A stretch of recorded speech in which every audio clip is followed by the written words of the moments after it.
ಮುಂಗಾರು ಕೈಕೊಡ್ತು. ಮಳೆ ಬಾರದೆ ಭೀಕರ ಬರಗಾಲ ಪರಿಸ್ಥಿತಿ ಎದುರಾಗಿತ್ತು. ರೈತರ ಬೆಳೆಗಳಿಗೆ ನೀರಿಲ್ಲ, ಕುಡಿಯುವ ನೀರಿಗೂ ಕಷ್ಟ ಇದೆ. ಹೀಗೆ ಕೆಲವು ದಿನಗಳ ಹಿಂದೆಯಷ್ಟೇ, ಅಂದರೆ ಆಗಸ್ಟ್ ತಿಂಗಳಿಗೆ ಕಾಲಿಡುವವರೆಗೂ ರಾಜ್ಯದಲ್ಲಿದ್ದ ಪರಿಸ್ಥಿತಿ. ಆದರೆ ಈಗ ಆಗಸ್ಟ್ಗೆ ಕಾಲಿಡುತ್ತಿದ್ದಂತೆ ಪರಿಸ್ಥಿತಿ ಬದಲಾಗಿದೆ. ಬರಗಾಲದ ಕರಿಮೋಡ ಚದುರಿ ಈಗ ಪ್ರವಾಹ ಪರಿಸ್ಥಿತಿ ಎದುರಾಗಿದೆ. ಮಳೆಯ ಅಬ್ಬರಕ್ಕೆ ಭೂಕುಸಿತಗಳು ಸಂಭವಿಸುತ್ತಿವೆ. ಜನರು ಜೀವಭಯದಿಂದ ತತ್ತರಿಸುವಂತಾಗಿದೆ. ಇದೇ ಅಲ್ಲವೇ ಪ್ರಕೃತಿಯ ಆಟ ಅನ್ನೋದು. ಇದೀಗ ರಾಜ್ಯದಲ್ಲಿ ಮಳೆ ಹೇಗಿದೆ, ಎಲ್ಲೆಲ್ಲಿ ಮಳೆ ಆಗುತ್ತಿದೆ, ಎಷ್ಟು ಮಳೆ ಆಗುತ್ತಿದೆ ಮುಂತಾದ ವಿಷಯಗಳ ಬಗ್ಗೆ ಇಲ್ಲಿ ಗಮನ ಹರಿಸೋಣ. ನಮಸ್ಕಾರ ಸ್ನೇಹಿತರೆ, ಕನ್ನಡ ವಾಹಿನಿಗೆ ಸ್ವಾಗತ. ಸಾಮಾನ್ಯವಾಗಿ ಮುಂಗಾರು ಜೂನ್ ಮೊದಲ ವಾರ ರಾಜ್ಯಕ್ಕೆ ಕಾಲಿಡುತ್ತದೆ. ಆದರೆ ಈ ಬಾರಿ ಮುಂಗಾರು 4-5 ದಿನಗಳ ತಡವಾಗಿ ಪ್ರವೇಶಿಸಲಿದೆ. 90% ಮಳೆಯಾಗಲಿದ್ದು 10% ಮಳೆ ಕೊರತೆ ಆಗಬಹುದು ಎಂದು ಹವಾಮಾನ ಇಲಾಖೆ ಮುನ್ಸೂಚನೆ ನೀಡಿತ್ತು. ಆದರೆ ಆಗ ಬರುತ್ತೆ ಈಗ ಬರುತ್ತೆ ಅಂತ ಕಾದಿದ್ದೇ ಬಂತು. ಜುಲೈ ಮುಗಿಯುತ್ತಾ ಬಂದರೂ ಮಳೆರಾಯ ರಾಜ್ಯಕ್ಕೆ ಕಾಲಿಡುವ ಸೂಚನೆಯೇ ಸಿಗಲಿಲ್ಲ. ಆಗೊಮ್ಮೆ ಈಗೊಮ್ಮೆ ಬಂದು ಭರವಸೆ ಮೂಡಿಸಿದರೂ ನಂತರ ಕಣ್ಮರೆಯಾಗುತ್ತಿತ್ತು. ಇನ್ನೇನು ಮಳೆಗಾಲ ಮುಗಿದೇ ಹೋಯಿತು ಅನ್ನುವಷ್ಟರಲ್ಲಿ ಧೋ ಎಂದು ಮಳೆ ಸುರಿಯಲು ಆರಂಭಿಸಿದೆ. ಈ ಮಳೆಗೆ ಬರಗಾಲ ಎದುರಿಸಲು ಸಜ್ಜಾಗಿದ್ದ ರಾಜ್ಯ ಸರ್ಕಾರ ಇದೀಗ ಪ್ರವಾಹ ಪರಿಸ್ಥಿತಿ ನಿಭಾಯಿಸಲು ಮುಂದಾಗುವಂತೆ ಮಾಡಿದೆ. ಮಳೆಯ ಕೊರತೆಯಿಂದ ರಾಜ್ಯದ ಬಹುತೇಕ ಜಲಾಶಯಗಳು ಭರ್ತಿಯಾಗುವುದು ಅನುಮಾನವಾಗಿತ್ತು. ಅದರಲ್ಲೂ ದೇಶಾದ್ಯಂತ ಪ್ರತಿ ಬಾರಿ ಕರ್ನಾಟಕ ಮತ್ತು ತಮಿಳುನಾಡು ನಡುವೆ ಜಲ ವಿವಾದಕ್ಕೆ ಕಾರಣವಾಗುವ ಕಾವೇರಿ ವಿವಾದ ಭುಗಿಲೇಳುವ ಸಾಧ್ಯತೆ ಇತ್ತು. ರೈತರು ಹಾಗೂ ಕನ್ನಡಪರ ಸಂಘಟನೆಗಳು ತಮಿಳುನಾಡಿಗೆ ಕಾವೇರಿ ನೀರು ಹರಿಸುವುದನ್ನು ಖಂಡಿಸಿ ಪ್ರತಿಭಟನೆ ನಡೆಸಿದವು. ವಾಟಾಳ್ ನಾಗರಾಜ್ ಇನ್ನೂ ಒಂದು ಹೆಜ್ಜೆ ಮುಂದೆ ಹೋಗಿ ಕರ್ನಾಟಕ ಬಂದ್ಗೆ ಕರೆ ನೀಡಿದರು. ಕಾವೇರಿ ನದಿ ನೀರು ನಿರ್ವಹಣಾ ಪ್ರಾಧಿಕಾರ ತಮಿಳುನಾಡಿಗೆ 15 ದಿನದಲ್ಲಿ 3,500 ಕ್ಯೂಸೆಕ್ಸ್ ನೀರು ಹರಿಸುವಂತೆ ಸೂಚಿಸಿತ್ತು.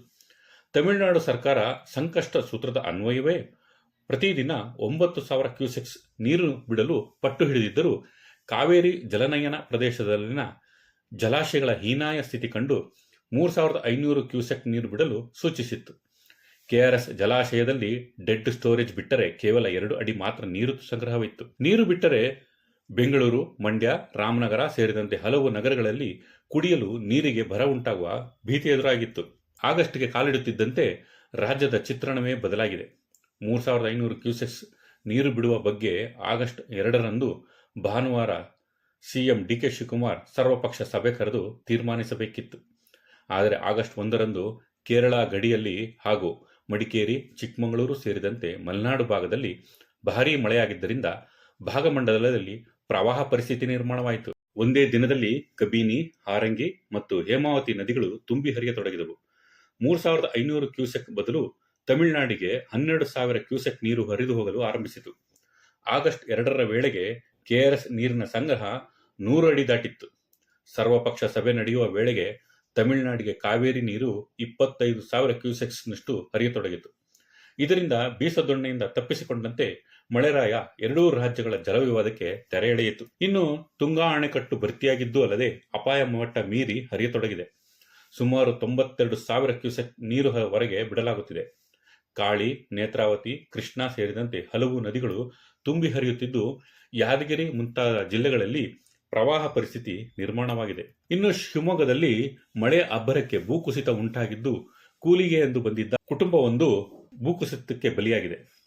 ತೀರ್ಥಹಳ್ಳಿ ತಾಲೂಕಿನ ಇಂದಿರಾನಗರದಲ್ಲಿ ಭಾನುವಾರ ಬೆಳಗ್ಗೆ ಗುಡ್ಡ ಕುಸಿದು ಕೊಪ್ಪಳ ಜಿಲ್ಲೆಯ ಗಂಗಾವತಿ ತಾಲೂಕಿನ ಕೊಕ್ಕರೆಗಾರು ಗ್ರಾಮದ ನಿವಾಸಿಗಳಾದ ಮಲ್ಲಿಕಾರ್ಜುನ್, ಪತ್ನಿ ನಾಗವೇಣಿ ಹಾಗೂ ಅವರ ಮಗ ಸಂತೋಷ್ ನಿದ್ರಿಸುತ್ತಿದ್ದಾಗಲೇ ಚಿರನಿದ್ರೆಗೆ ಜಾರಿದ್ದಾರೆ. ಹಾಸನ ಜಿಲ್ಲೆಯ ಸಕಲೇಶಪುರ ತಾಲೂಕಿನ ಎಡಕುಮೇರಿ ಮತ್ತು ಶ್ರೀ ಬಾಗಿಲು ರೈಲು ನಿಲ್ದಾಣಗಳ ನಡುವೆ ಭಾರೀ ಮಳೆಯಿಂದಾಗಿ ಭೂಕುಸಿತ ಸಂಭವಿಸಿದ್ದು ಹಳಿಗಳಿಗೆ ಹಾನಿಯಾಗಿದೆ.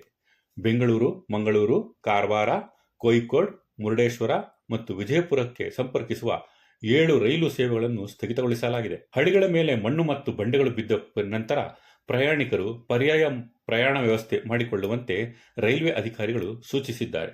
ಇನ್ನು ಹವಾಮಾನ ಇಲಾಖೆ ಪ್ರಕಾರ ರಾಜ್ಯದಲ್ಲಿ ಇನ್ನೂ 1 ವಾರ ಪೂರ್ತಿ ಮಳೆಯಾಗುವ ಸಾಧ್ಯತೆ ಇದೆ. ಮಲೆನಾಡು, ಕರಾವಳಿ ಜಿಲ್ಲೆಗಳಲ್ಲಿ ಭಾರೀ ಮಳೆಯಾಗುವ ಸಾಧ್ಯತೆ ಇದ್ದು ಶಿವಮೊಗ್ಗ, ದಕ್ಷಿಣ ಕನ್ನಡ ಹಾಗೂ ಚಿಕ್ಕಮಗಳೂರು ಜಿಲ್ಲೆಗಳಲ್ಲಿ ರೆಡ್ ಅಲರ್ಟ್ ಘೋಷಿಸಿದೆ. ಉಡುಪಿ, ಬೆಳಗಾವಿ, ಕೊಡಗು ಸೇರಿದಂತೆ ಕೆಲವು ಜಿಲ್ಲೆಗಳಲ್ಲಿ ಆರೆಂಜ್ ಅಲರ್ಟ್ ನೀಡಲಾಗಿದ್ದು ಕರಾವಳಿ ಭಾಗಗಳಲ್ಲಿ ಬಿರುಗಾಳಿ ಸಹಿತ ಮಳೆಯಾಗುವ ಸಾಧ್ಯತೆ ಹೆಚ್ಚಿರುವುದರಿಂದ ಕಡಲಿಗೆ ಇಳಿಯದಂತೆ ಮೀನುಗಾರರಿಗೆ ಮುನ್ನೆಚ್ಚರಿಕೆ ನೀಡಲಾಗಿದೆ. ದಕ್ಷಿಣ ಕನ್ನಡ, ಶಿವಮೊಗ್ಗ, ಚಿಕ್ಕಮಗಳೂರು ಜಿಲ್ಲೆಗಳಲ್ಲಿ ಭಾರೀ ಮಳೆಯಾಗುತ್ತಿರುವುದರಿಂದ ಗುಡ್ಡ ಕುಸಿತ ಮತ್ತು ನದಿಗಳು ಉಕ್ಕಿ ಹರಿಯುವ ಭೀತಿ ಹೆಚ್ಚಾಗಿದ್ದು, ಸಾರ್ವಜನಿಕರು ಎಚ್ಚರದಿಂದ ಇರುವಂತೆ ಸೂಚಿಸಲಾಗಿದೆ. ಉತ್ತರ ಕನ್ನಡ, ಉಡುಪಿ, ಕೊಡಗು, ಬೆಳಗಾವಿ, ಧಾರವಾಡ, ಹಾವೇರಿ, ಕೊಡಗು ಮತ್ತು ಹಾಸನ ಜಿಲ್ಲೆಗಳಲ್ಲಿ ಗಂಟೆಗೆ 50ರಿಂದ 60 ಕಿಲೋಮೀಟರ್ ವೇಗದ ಬಿರುಗಾಳಿ ಬೀಸುತ್ತಿದ್ದು, ನಿರಂತರ ಮಳೆಯಾಗಲಿದೆ ಎಂದು ಹವಾಮಾನ ಇಲಾಖೆ ಮುನ್ಸೂಚನೆ ನೀಡಿದೆ.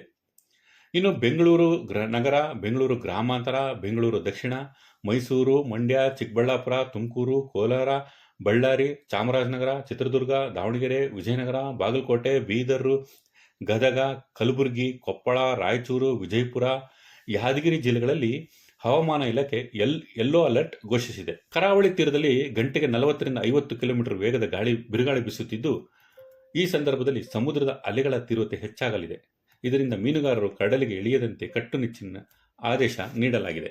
ಈ ಎಲ್ಲ ಬೆಳವಣಿಗೆಗಳನ್ನು ಗಮನಿಸಿದರೆ ರಾಜ್ಯದಲ್ಲಿ ಬರಗಾಲ ಇರಲಿ, ಪ್ರವಾಹ ಪರಿಸ್ಥಿತಿ ನಿರ್ಮಾಣ ಆಗಿದೆ. ಬರ ಪರಿಹಾರ ನೀಡುವುದು ಇರಲಿ, ಈಗ ಪ್ರವಾಹ ಪರಿಹಾರ ನೀಡುವಂತಹ ಪರಿಸ್ಥಿತಿ ನಿರ್ಮಾಣವಾಗಿದೆ. ಈ ವಿಡಿಯೋ ಇಷ್ಟ ಆಗಿದ್ದರೆ ಲೈಕ್ ಮಾಡಿ ಹಾಗೂ ಶೇರ್ ಮಾಡಿ. ಧನ್ಯವಾದಗಳು.